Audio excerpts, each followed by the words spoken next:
jeg ta en liten avskjedssalut fra Fjærholmen. Vi skal filme mens det skjer.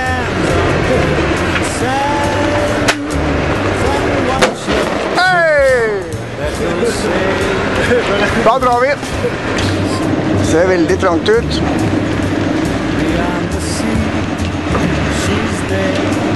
Men det gikk. Det var litt skummelt. Men ja, det regner jo litt. Jeg tenkte jeg skulle vise bare vi har bukserbåt. Det er Geir. Geir er der nede og er bukserbåten. Herr Dytte, som har dyttet oss hele veien. Nå er alle lykkelige. Det var ganske trang, altså. Og det er litt sidevind. Så takk og pris, vi snek oss ut, vi var ikke annet enn meget heldige, og det er bukserbåten der. Og vi kan gå litt akterut bare for å se hvordan tar hun seg ut her bak. Og vi har med flaggen. Det er kjempemorsomt. Da tutet vi litt grann. Kjør inn i første slusa her. Tenkte vi kan være med litt og se. Ja, der ser vi slusen. Det står noen og venter på oss. Vi skal ha med noen fra Østlandssendingen, så det gleder oss til.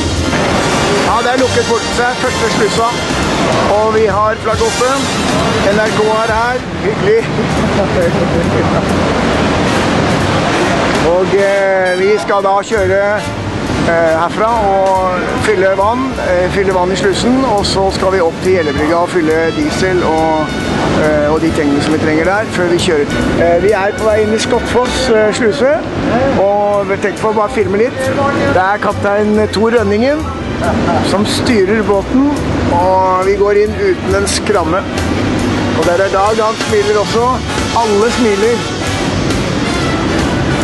Nå er vi på Nordsjø, og nå ser vi opp der, vi er litt sent ute, så her treffer vi nå både Telemarken og Victoria.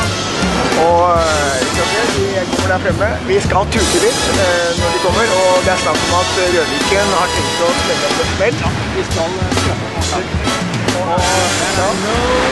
Det er ikke tvil om.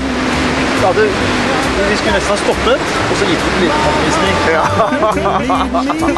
Ja, kundene. Ja, be passasjerene komme ombord for å se en ordentlig båt.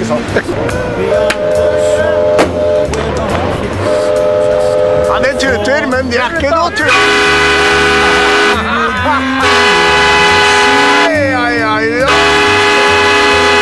Her snakker vi tuting. Ja, det filmer. Der kjører de. Arnold. Ja, det var kjempebra. Tuter. Ja, den tuter. Vi tuter litt. Vi tuter litt, vi også. Kan du ha sånn livbåt? Ja. Der kjører de. Og ja. Velkommen tilbake. Ja, og der er vi oppe vinkeavdelingen. Dette var så i gamle dager. Vinke Lanke.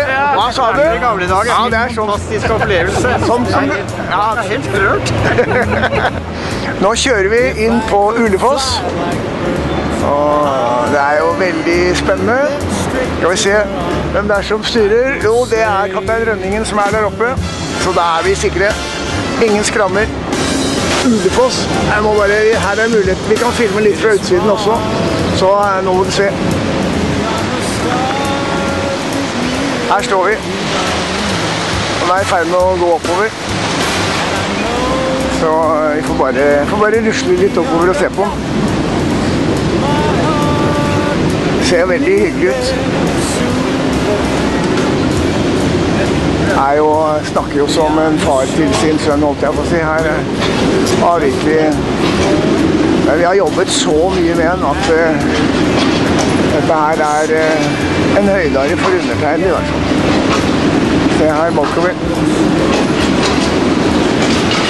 Skal vi gå og se. Her er slusegutta. Her står Bjørn og...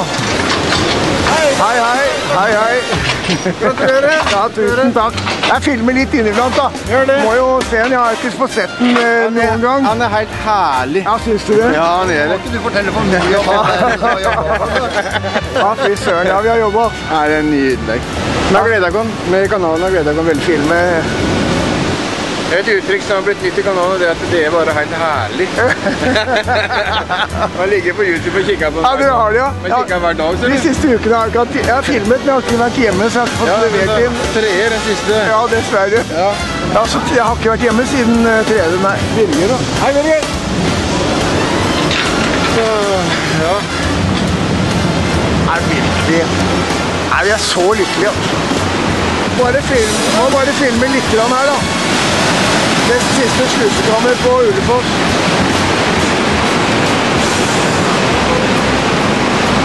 Her er Rønningen og Johansson igjen, og vi nærmer oss nå Eidsfoss. Det har sluttet å regne. Været blir bare bedre og bedre. Solen skinner alltid på de snille. Det ser herlig ut. Det er en sniker å si. Der har vi den. Det er ikke mye klaring. Er det noe klaring i hele tatt? Tror de nesten ikke har kamera på utsiden her. Super borti.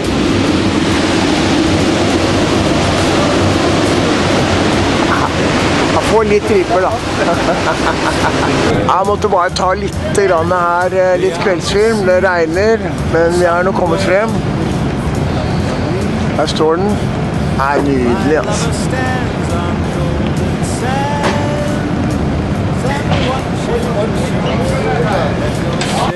Jeg må bare ta et siste bilde her. Her ligger den ved brygga. Jeg skal prøve å zoome inn så du kan se. Ai, ai, ai. Det er kjempelekker.